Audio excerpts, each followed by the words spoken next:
इस पारे के शुरू में अल्लाह पर झूठ बांधने और हक को झुटलाने वालों को जहन्नमी करार दिया गया। जो हक को झुटलाते और सच्चे दीन को लेके आने वाले यानी रसूलुल्लाह सल्लल्लाहु अलैहि वसल्लम और उनकी तस्दीक करने वाले को मुत्तकी कहा गया है। तस्दीक करने वाले हजरत अबू बकर सिद्दीक हैं। हुजूर सच लेके आए और जनाब सिद्दीक अकबर ने उसकी तस्दीक की। ये कम बेश तमाम मुफस्सिरीन ने हजरत सिद्दीक अकबर का नाम ही लिखा। फिर आगे जाके अल्लाह तबारक व तआला ने आयत नंबर 41 में रसूलुल्लाह सल्लल्लाहु अलैहि वसल्लम को तसल्ली देते हुए फरमाया कि हमने आप पर हक पर मबनी किताब नाजिल की है, सो जो हिदायत को इख्तियार करेगा उसका फ़ायदा उसी को पहुँचेगा और जो गुमराही इख्तियार करेगा उसका वबाल भी उसी पे होगा। आप इनके जिम्मेदार नहीं हैं। अगली आयत में नींद को आर्जी मौत से ताबीर किया गया और बताया कि नींद और मौत में इतना ही फ़र्क है कि मौत की सूरत में बंदे की रूह आर्जी तौर पर नहीं बल्कि मुद्दत दराज के लिए कब्ज़ कर ली जाती है।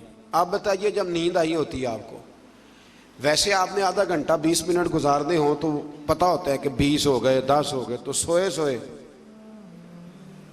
आँख खुलती है तो हो इतना टाइम हो गया। तो अल्लाह फरमाते हैं इसी तरह मौत का मामला होगा। कुछ लोग ना कब्रों से उठाए जाएंगे तो एक रवायत में यूँ भी आता है कि जब कब्रों से उठाए जाएंगे तो वो कहेंगे ओहो मैं तो जोर पढ़ के सोया था कि असर का टाइम हो गया। और कुछ ऐसे होंगे जिनके लिए 50,000 साल का दिन होगा। दुआ फरमाएं अल्लाह हमें रहमत वाले लोगों में शामिल फरमाए, जिन पे वो रहमत करे उनमें हमारा शुमार फरमाए। फिर अल्लाह तबारक व तआला ने आयत नंबर 43 और 44 में फरमाया कि सब शफात अल्लाह ताला के इख्तियार में है, जो आसमानों और ज़मीनों का मालिक है, और कुफ़ार के माबूदाने बातिला को किसी की शफात का इख्तियार नहीं, बल्कि तो वो अपने लिए किसी चीज़ के मालिक नहीं है। उनको सिफारिश का हक भी, सिफारिश भी अगर करेंगे तो अल्लाह के बंदे ही करेंगे। हुजूर ने फरमाया सबसे पहले अंबिया करेंगे, फिर उलमा करेंगे, फिर शहीद करेंगे, फिर नेक लोग अल्लाह की बारगाह में सिफारिश करेंगे। आयत नंबर 47 में बेपनाह दौलत जमा करने वालों को खबरदार किया गया है कि अगर वो ज़मीन की सारी दौलत के मालिक बन जाएं और इसके बराबर भी इनको मिल जाए तो वो क़यामत के दिन ये सब कुछ देकर आज़ाब से अपनी गर्दन छुड़ाना चाहें तो भी उन्हें खुलासी नहीं होगी। जितना मर्जी माल जमा कर लें, क़यामत के दिन अगर कोई बचेगा तो अपने नेक अमाल की वजह से बचेगा। आयत नंबर 53 में गुनाहगाराने उम्मत को बिशारत दी गई कि या रसूल सल्लल्लाहु अलैहि वसल्लम कह दीजिए, ए मेरे बंदो ला तकनतु मिन रहमतिल्लाह, जिन्होंने गुनाह कर लिया है वो रब की रहमत से नाउमीद ना हो। इन्नल्लाह यगफिरुज़्ज़ुनूब जमीआ, बेशक अल्लाह तमाम गुनाहों को माफ़ फरमा देगा। अगर सच्ची तौबा करेंगे तो अल्लाह ताला तमाम गुनाहों को माफ़ फरमाएगा। आयत नंबर 71 से बताया कि काफिरों को गुरो दर गुरो जहन्नम की तरफ आंका जाएगा और वहाँ इनका इस्तकबाल तौहीन आमेज़ अंदाज में होगा, जबकि अहले ईमान को इकराम के साथ जन्नत की तरफ ले जाया जाएगा और वहाँ इनका इस्तकबाल इंतहाई एजाज़ व इकराम के साथ होगा और अहले जन्नत और फरिश्ते और कायनात की हर चीज़ अपने रब की हम्द व सना बयान करेगी। इससे आगे सूरह मोमिन शुरू होती है। इसकी आयत नंबर 7 से फरमाया कि वो फरिश्ते जो अर्श को उठाए हुए हैं, ये बड़ी खूबसूरत बात है। फरमाया वो फरिश्ते जो अर्श को उठाए हुए हैं और जो इसके इर्द गिर्द हैं, वो सब अपने रब की हम्द के साथ तस्बीह करते हैं और उस पर ईमान रखते हैं और मोमिनों के लिए मग़फ़िरत तलब करते हैं। ये भी अल्लाह का करम है ना जी। और कहते हैं कि ए हमारे रब, तेरी रहमत और तेरा इल्म हर चीज़ को मुहीत है, सो जिन्होंने तौबा की है और तेरे रास्ते की इत्तिबा की है उनकी मग़फ़िरत फरमा और दोज़ख के आज़ाब से उन्हें बचा। इस आयत में बताया गया कि अल्लाह के मुक़र्रब फरिश्ते ना सिर्फ उसके ताइब बंदों के लिए बल्कि उनके साले आबाओ अजदाद के लिए, उनकी बीवियों के लिए, उनकी औलाद के लिए भी जन्नत की दायमी नेमतों की दुआ मांगते रहते हैं। अगर कोई सच्ची तौबा करे तो फरिश्ते भी उसके लिए दुआ करनी शुरू कर देते। फिर आयत नंबर 10 में फरमाया कि कुफ़ार को क़यामत के दिन बुलंद आवाज़ से कहा जाएगा कि तुम लोगों को अपने ऊपर जितना गुस्सा आ रहा है ना कि हमने बुरे काम क्यों किए, इससे ज़्यादा गुस्सा अल्लाह को तुम पर आता था। जब तुम लोगों को ईमान की दावत दी जाती तो तुम कुफ्र करते थे और अपने गुनाहों का इतराफ़ करके कहेंगे कि क्या जहन्नुम से निकलने की कोई सूरत है। फिर उस दिन पूछेंगे कि गलती तो हो गई पर कोई सूरत है निकलने की। आयत नंबर 16 में क़यामत के दहशतनाक दिन का नक्शा खींचा गया है। अल्लाह ताला फरमाएगा आज किसकी बादशाही है, सब जानते हुए खामोश हो जाएंगे। फिर अल्लाह फरमाएगा कि अल्लाह की, जो वाहिद भी है और सब पर गालिब आने वाला भी है। फिर आयत नंबर 17 से बताया कि क़यामत के दिन सब के साथ पूरा पूरा इंसाफ होगा। वहाँ जालिमों का कोई हिमायती और सिफारशी, जालिमों का ना कोई सिफारशी होगा ना कोई हिमायती होगा, बल्कि मेरे नबी पाक अलैहिस्सलाम ने फरमाया अगर मेरे किसी उम्मती ने ज़िम्मी काफिर पर जुल्म किया, ज़िम्मी काफिर वो होता है जो इस्लामी हुकूमत में इस्लामी कवानीन की पाबंदी में जिजिया दे के रहता है। फरमाया अगर मेरे किसी उम्मती ने किसी ज़िम्मी काफिर पर जुल्म किया तो मैं क़यामत के दिन उस ज़िम्मी के साथ खड़ा होकर अपने उम्मती पे मुकदमा कराऊंगा। यानी जुल्म वाले की हुजूर भी क़यामत में सपोर्ट नहीं करेंगे। अल्लाह तौफीक अता फरमाए जुल्म से बचने की। अल्लाह ख़यानत करने वाली आंखों और सीनों में छुपे राजों को भी जानता है। फिर इससे आगे आयत नंबर 49 में बताया कि जहन्नमी जहन्नम के दरोगों से कहेंगे कि अपने रब को बुलाओ कि हमारे साथ अजाब में सिर्फ एक दिन की तखफीफ कर दे। अल्लाह महफूज रखे, एक दिन की सिर्फ छुट्टी मिल जाए।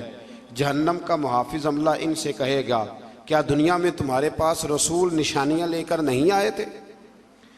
वो इकरार करेंगे। आगे चल के फरमाया क़यामत में जालिमों की उज़्र खाही इन्हें कोई काम ना आएगी, इनके लिए लानत है और बुरा घर है। आयत नंबर 60 में फरमाया कि तेरे रब ने फरमाया है मुझसे दुआ मांगो मैं तुम्हारी दुआओं को कबूल फरमाऊंगा। आयत नंबर 64 में फरमाया अल्लाह ही ने ज़मीन को तुम्हारे लिए जाए करार और आसमान को छत बनाया है और तुम्हारी सूरतें बनाई हैं और वही तुम्हें पाकीज़ा रिज़्क़ अता करता है। फिर आयत नंबर 67 में अल्लाह ताला ने इंसान की तख्लीक और इसके बाद मौत तक मुख्तलिफ मराहिल को अपनी निशानियों के तौर पर बयान फरमाया। आगे सूरह हामीम सजदा शुरू होती है। इसकी आयत नंबर 5 में कुफ़ार को इंतहाई सरकशी की कैफियत को बयान करते हुए फरमाया और उन्होंने कहा जिस दिन की तरफ आप हमें बुला रहे हैं हमारे दिलों में उस पर पर्दे पड़े हुए और हमारे कानों में टाट है और हमारे और आपके दरमियान हिजाब है। सो आप अपने काम से काम रखिए और हम अपने ढप पर कारबंद रहेंगे। यानी वो किसी भी तौर पर कबूल हक़ के लिए तैयार ना हुए। कहने लगे जी हमें नहीं आपकी बातों की समझ आती, हमारी आंखों पे पर्दे। याद रखना इंसान को उस वक़्त तक अल्लाह अज़ाब किसी बस्ती को नहीं देता जब तक वहाँ रसूल ना भेज दे, और जब अल्लाह ताला रसूल भेज देता है तौफीक हिदायत के लिए तो फिर अगर उसके बाद भी इंसान उन बातों पे अमल ना करे तो फिर उसका कोई उज़र काबिल कबूल नहीं है। आयत नंबर 30 से बताया कि ईमान पर साबित कदम रहने वाले अहले ईमान की रूहें जब दुनिया से परवाज़ करेंगी, इन्नल्लज़ीना क़ालू रब्बुनल्लाह सुम्मा इस्तक़ामू, फरमाया बेशक वो लोग जिन्होंने कहा कि अल्लाह हमारा रब है फिर उस पर डट गए, उन पर हम फरिश्तों का नुज़ूल करेंगे।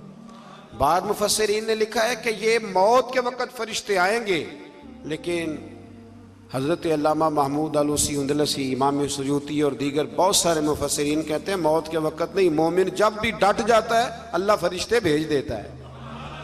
मोमिन जब भी डट जाता है अल्लाह फरिश्ते, ये लफ्ज़ भी आपने समझना है। ये नहीं फरमाया कि फरिश्ते आएंगे तो तुमने डटना है, फरमाया डटना पहले तुमने खुद है, फिर अल्लाह फरिश्ते भेजेगा। हक पे डट जाओ, अल्लाह तुम्हारी मदद के लिए।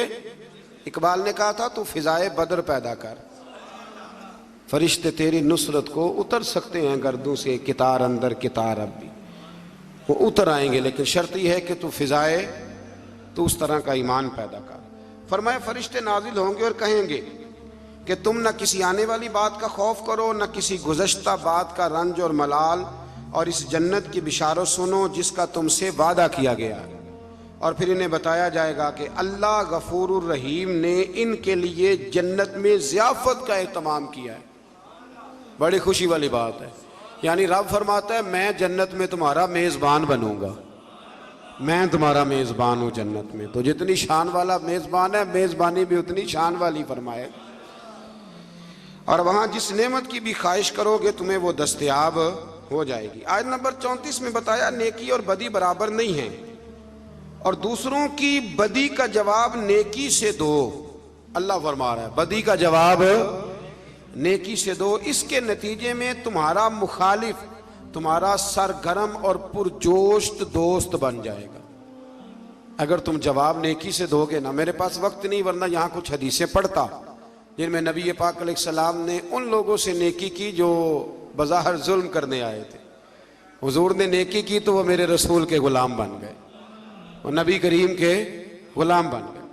आयत नंबर 39 से अल्लाह ताला ने हयात बादल मौत के सबूत के लिए हिस्सी मिसाल दी कि तुम देखते हो ज़मीन खुश्क बंजर और गैर आबाद होती है, यानी बेजान होती है, तो हम इस पर बारिश का पानी नाजिल करते हैं जिसके ज़रिए वो सरसब्ज और शादाब हो जाती है और नमू यानी निबातात उगाने और बढ़ाने की सलाहियत उसमें पैदा हो जाती है।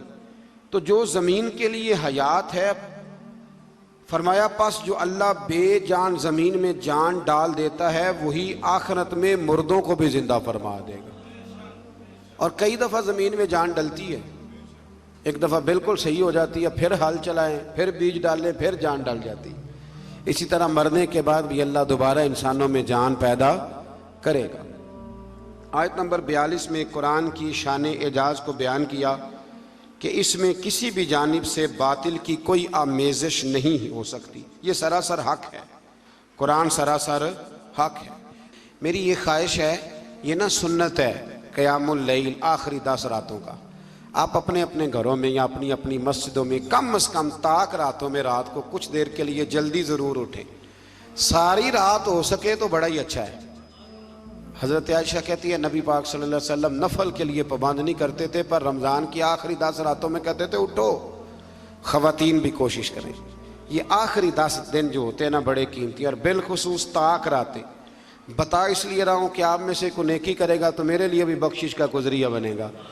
ज़रूर कोशिश करें, कम से कम 1 घंटा, अगर आप मतलब नहीं सारी रात बेदार रह सकते तो 1 घंटा आप रोज़े से ज़रा पहले उठ जाएं, कुछ तिलावत, कुछ इबादत, कुछ दरूद पाक, यारो बड़ा ही ज़रूरी है। हुजूर ने बड़ा ही पसंद किया है और बड़ी कीमती ये वो अजीम रातें हैं जिनके लिए खैमा लगा के मेरे नबी मस्जिद में ही बैठ गए। तो आप इनमें कोताही न करें। अल्लाह ताला तौफीक अता फरमाए।